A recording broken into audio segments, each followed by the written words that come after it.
नमस्कार, जय भीम साथियों। दैनिक दस्तक की खास पेशकश किस्सा काशीराम का में आपका स्वागत है। इस खास पेशकश में हम बात करते हैं बहुजन नायक काशीराम के कुछ सुने अनसुने किस्सों की।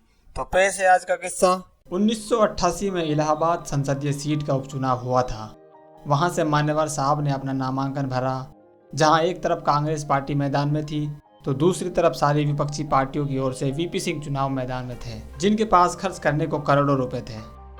मान्यवर साहब के पास वहां पर पैसों की बहुत कमी थी। इस समस्या का हल करने के लिए उन्होंने एक टीन मतलब पीपा का डिब्बा खरीदा और एक ठेला किराए पर लिया। ठेले पर गाना गाने वालों का साज बाज रखा था और मान्यवर साहब स्वयं उस ठेले के पीछे पीछे एक वोट के साथ एक नोट डालने वाला डिब्बा लेकर चलते थे। गाना गाने वाले साथ साथ चलते हुए कहते थे, नोट भी दे दो, वोट भी दे दो, नोट भी दे दो, वोट भी दे दो। इस प्रकार उन्होंने गांव-गांव, गली-गली घूमकर बहुजन समाज के लोगों से अपील की कि मैं निर्धन समाज की ओर से उम्मीदवार खड़ा हूं। मेरा बहुजन समाज निर्धन समाज है। हमारा मुकाबला धनवानों मतलब मनवादी समाज से है। मैं अभी आप लोगों से वोट मांगने आया हूं। आपको यदि मुझे एक वोट डालना है तो उससे पहले मुझे अपने वोट के साथ एक नोट भी डालना है। आप निर्धन समाज के लोग हैं, इसलिए आपको यदि मुझे वोट डालना है तो अभी से मन बना लें और एक वोट के साथ एक नोट भी डालना है। हमारा चुनाव भर यह कार्यक्रम चलेगा।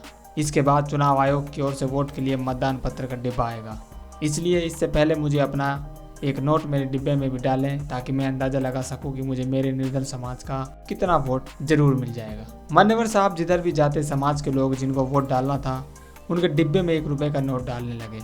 इसके साथ साथ बसपा के कुछ पेंटर कार्यकर्ता भी जुड़े। उनको मान्यवर साहब ने बोला कि इलाहाबाद की हर दीवार पर हाथी बना दो।